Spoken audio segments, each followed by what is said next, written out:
Good morning बच्चों।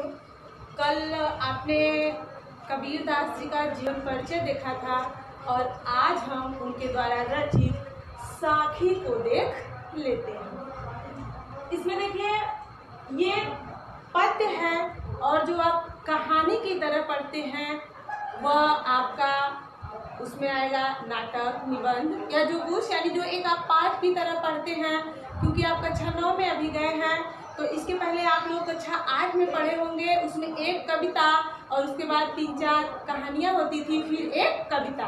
लेकिन कक्षा 9 में आपको पढ़ना होगा यानी एक आपको गद्य पढ़ना होगा, यानी एक में आप एक किताब में आप कहानी, नाटक, उपन्यास पढ़ेंगे तो एक किताब में आपको पूरा पद्य पढ़ना होगा, जिसमें कबीरदास, मीराबाई, तुलसीदास इन सबको पढ़ना है। यानी इस बार आपको पद्य ज़्यादा पढ़ना है और कहानियाँ कम पढ़नी है। तो आइए हम पहले पाठ की शुरुआत करते हैं। पहला पाठ आपका है कबीरदास द्वारा रचित साखी।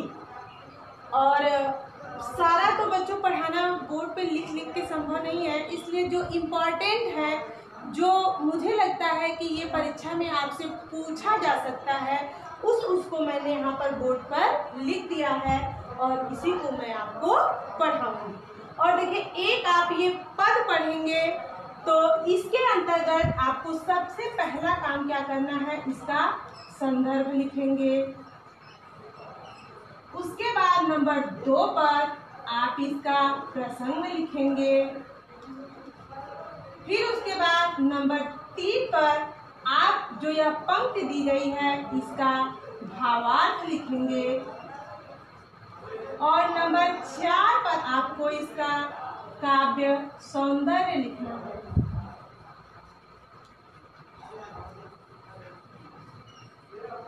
और काव्य सौंदर्य में आपको क्या लिखना है, बस आपको इसमें कौन सा रस है, कौन सा अलंकार है और कौन सा छंद है और इनकी भाषा क्या है,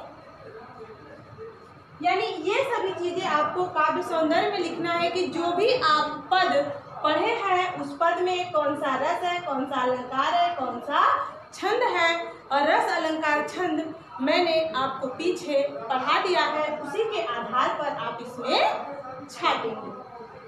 अब बात आई देखिए संदर्भ की। तो संदर्भ सभी का, यानी जो मैंने पूरा यहाँ पे लिखा है, यानी कबीरदास का जो भी आप पद पढ़ेंगे संदर्भ सभी का एक ही होगा। और संदर्भ होता क्या है, जैसे हम संदर्भ में इतना ही लिखेंगे कि प्रस्तुत पद्यांश हमारी पाठ्य पुस्तक से लिया गया है और यह साखी नामक पाठ से उद्धृत है और इसके रचयिता कबीरदास जी हैं। यानी पाठ का नाम और किसके द्वारा यह लिखा गया है यह हम संदर्भ में लिखेंगे। और प्रसंग सभी का आपका अलग अलग होगा, यानी जो जो आप पद पढ़ेंगे उसके बारे में आपको एक लाइन में लिख देना है, यह हो जाएगा आपका प्रसंग। और तीसरा आपका आएगा भावार्थ, यानी जो भी पद यहाँ पे आपने लिखा है उसका पूरा अर्थ, ये हो गया भावार्थ। यानी एक पद के अंतर्गत आपको ये 4 चीजें करनी है। पहला संदर्भ, दूसरा प्रसंग, तीसरा भावार्थ और चौथा आपका है काव्य सौंदर्य। अब आइए हम पहला पद से शुरुआत करते हैं। पहला पद देखते हैं।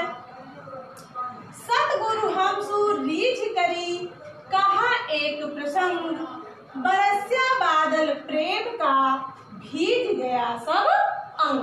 अब सबसे पहले क्या करेंगे, इसमें संदर्भ लिखेंगे कि प्रस्तुत पद्यांश कबीरदास जी द्वारा रचित साखी नामक पाठ से लिया गया है। ये हो गया आपका संदर्भ। अब दूसरे नंबर पे आया प्रसंग और प्रसंग में हम लिखेंगे कि इसमें सतगुरु यानी गुरु के महिमा को बताया गया है। और तीसरे नंबर पे आएगा भावार्थ, यानी इसका पूरा हम क्या करेंगे अर्थ लिखेंगे। अब अर्थ देखते हैं। सतगुरु हमसु रीझ करी कहा एक प्रसंग, बरस्या बादल प्रेम का भीग गया सब अंग। कबीर दास जी कहते हैं कि हमारे गुरु ने हमसे, रीझ माने होता है प्रसन्न होना, यानी हमारे गुरु ने प्रसन्न होकर हमसे एक बात कही। प्रसन्न यानी बात, यानी हमारे सतगुरु ने प्रसन्न होकर हमसे एक बात कही। और बरस्या बादल प्रेम का, और उस प्रेम रूपी बादलों से ऐसी वर्षा हुई कि मेरा सब यानी प्रत्येक अंग अंग भीग गया, अर्थात मैं पूरी तरह अपने गुरु के प्रति समर्पित हो गया। देखिए कबीर दास जी कहते हैं कि मेरे गुरु ने मुझसे प्रसन्न होकर मुझसे एक बात कही, और उस प्रेम रूपी यानी जो उन्होंने प्रेम रूपी बात मुझसे कही, उस प्रेम रूपी बादलों से ऐसी वर्षा हुई कि मेरा प्रत्येक अंग अंग भीग गया, अर्थात मैं पूरी तरह अपने गुरु में तल्लीन हो गया। अब आइए दूसरा देखते हैं। माया दीपक नर पतंग भ्रमि भ्रमि इवै पड़ंत, कहे कबीर गुरु ज्ञान तय एक आध उबरंत। यानी संदर्भ यहाँ पे भी वही रहेगा, प्रसंग यानी गुरु की महिमा को बताया गया। देखिए कबीर दास जी कहते हैं कि नर और पतंग, यानी जिस प्रकार पतंगा माया में पड़कर यानी दीपक के चारों ओर घूमता रहता है और उसी में एक दिन गिरकर अपने प्राणों को त्याग देता है। आप देखे होंगे कि जब कोई दीपक जलता है तो उसके प्रकाश को देखकर जो छोटे छोटे कीड़े होते हैं यानी जो कीट पतंगे होते हैं वह उसके चारों ओर मंडराते रहते हैं और उसी में गिरकर अपने जीवन को समाप्त कर लेते हैं। यानी जिस प्रकार कोई कीट पतंगा दीपक के प्रकाश को देखकर अपने जीवन को समाप्त कर लेता है, उसी प्रकार नर यानी मनुष्य भी माया में पड़कर अपने जीवन को समाप्त कर लेता है। परंतु कहे कबीर गुरु ज्ञान तय एक आध उबरंत, परंतु कबीर दास जी कहते हैं कि गुरु के ज्ञान से कुछ ऐसे भी व्यक्ति होते हैं, आज यानी कुछ ऐसे भी व्यक्ति होते हैं जो इस माया से उबर जाते हैं, यानी जो इस माया में फंसने से बच जाते हैं। अगला देखते हैं। भक्ति भजन हरि नाम है दूजा दुख अपार, मनसा वाचा कर्मणा कबीरा सुमिरन सार। देखिए कबीर दास जी कहते हैं कि हरि यानी ईश्वर का भजन नाव के समान उपयोगी है, दूजा दुख अपार यानी और दूसरा कोई भी वस्तु केवल दुख का कारण है। नाव के समान उपयोगी इसलिए इन्होंने कहा क्योंकि यदि आप कहीं समुद्र में या कहीं भी नदी में फंसे हैं तो आप नाव के द्वारा उसे पार कर सकते हैं। उसी प्रकार यदि आपके पास ईश्वर का ज्ञान है तो आप किसी भी भव संसार को पार कर सकते हैं। देखिए भक्ति भजन हरि नाम है दूजा दुख अपार।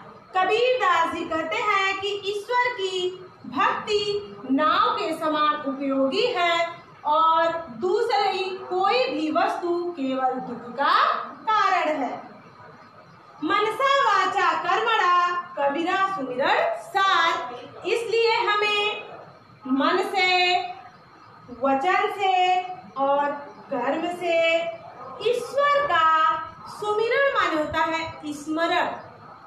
स्मरण करना चाहिए।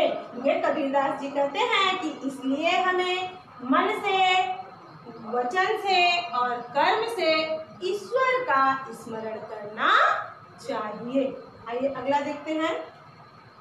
आँखड़िया झाई पड़ी पंथ निहारी निहारी, जी भड़िया झाला पड़ा राम पुकारी पुकारी। देखिए इसमें भी आपको वही प्रोसेस है, यानी सब वही करना है, यानी सभी में आपको संदर्भ, प्रसंग, फिर भावार्थ, फिर काव्य, सौंदर्य। देखिए आँखड़िया झाई पड़ी पंथ निहारी निहारी, जी भड़िया झाला पड़ा राम पुकारी पुकारी। देखिए कबीर दास जी कहते हैं कि ईश्वर का पंथ माने होता है रास्ता और निहारी मतलब होता है देखना। कबीर दास जी कहते हैं कि ईश्वर का रास्ता देखते देखते मेरे आँखों के सामने अंधेरा छा गया और जी भरिया झाला पड़ा राम पुकारी पुकारी।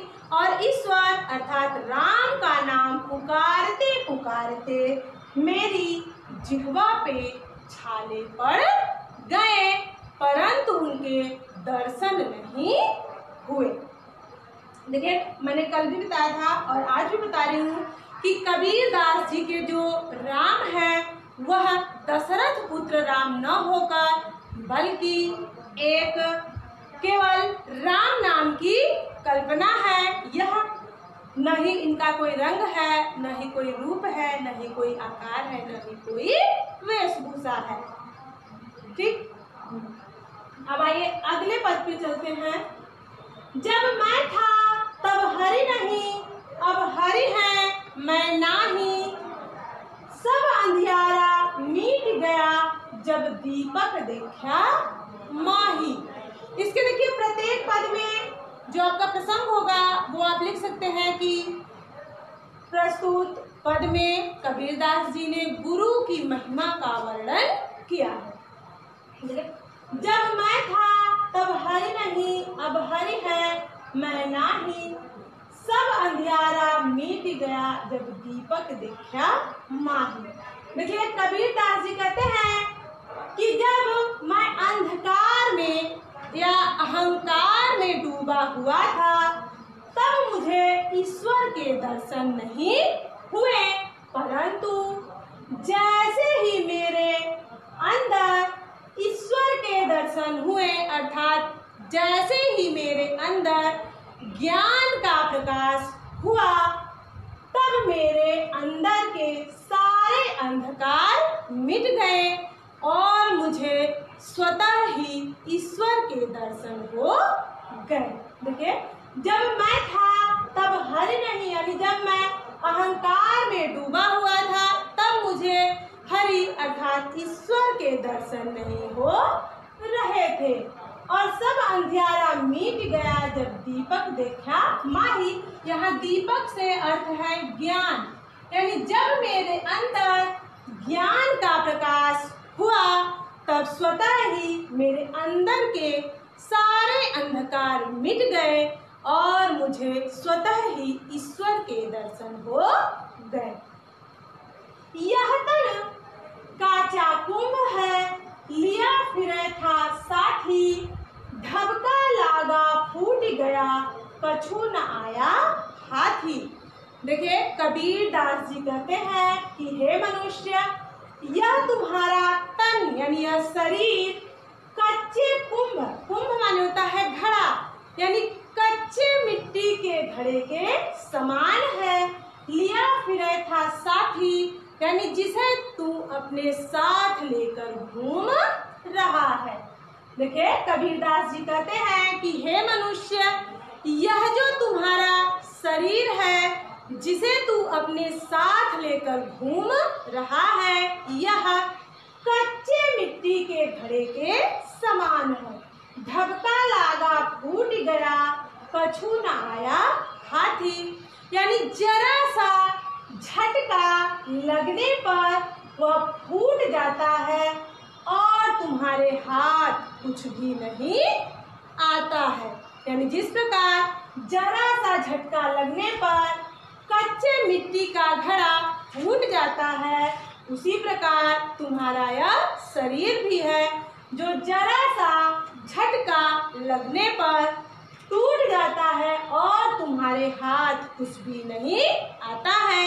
इसलिए कबीर दास जी कहते हैं कि हमें ईश्वर की आराधना करनी चाहिए, जो कि सदैव हमारे साथ रहेगा। आइए अगला देखते हैं। कबीरा कहाँ गराबिया देखी देहि सुरंग, बिछड़िया मिलबा नहीं जीव का चली भुजंग। देखिए कबीर दास जी कहते हैं सुरंग माने होता है सुंदर शरीर, देह मतलब शरीर और सुरंग मतलब सुंदर। देखिए कबीर दास जी का, और गराबियो माने होता है गर्व करना। कबीर दास जी कहते हैं कि हमें अपने सुंदर शरीर पर गर्व नहीं करना चाहिए। देखिए कबीर दास जी कहते हैं कि हमें अपने सुंदर शरीर पर गर्व नहीं करना चाहिए। बिछड़िया मिलबा नहीं, यानी एक बार जब वह हमसे बिछड़ जाता है तो फिर मिलता नहीं है। जीव का चली भुजंग, भुजंग माने होता है सर्प, यानी जिस प्रकार सर्प अपनी केचुली को छोड़ देता है तब वह उसे दोबारा नहीं ले सकता, उसी प्रकार मनुष्य का यह सुंदर शरीर भी है, जो एक बार उससे बिछड़ जाए तो दोबारा वह उसके हाथ नहीं आता या उसके साथ नहीं रहता।